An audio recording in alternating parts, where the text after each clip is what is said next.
on your side from today's TMJ4. This is Live at Noon.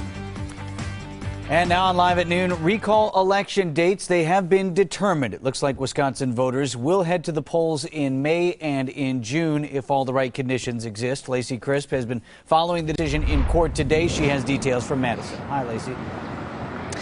Hi, yeah, the judge gave the Government Accountability Board more time to finish reviewing the recall petitions for the governor and lieutenant governor. And that means the recall election dates are now set. A primary will be held May 8th, and a general election will be held on June 5th. Earlier this week, the GAB said there are enough valid signatures for recall elections for the 4 Republican senators.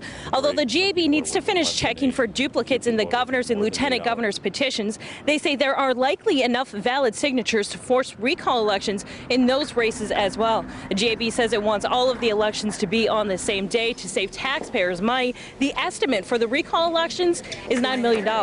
There you go. I think it's important that we get this. We've said all along that we want to make sure we did our job and did it thoroughly so that when we're done, people were confident that we had carefully examined the petition to determine whether or not it was sufficient. I think the big win here for the taxpayers of the state of Wisconsin is that all the elections are going to occur at the same time, so we're not spending millions of extra dollars to do elections one after the other after the other. We're happy with the deadline because it's a deadline, because we now have certainty.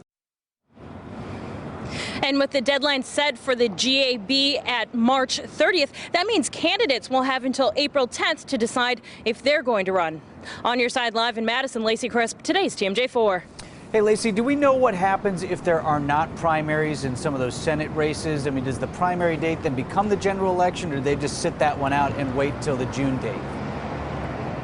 Yeah, that's exactly what happens, Vinny. That May date becomes the general election date.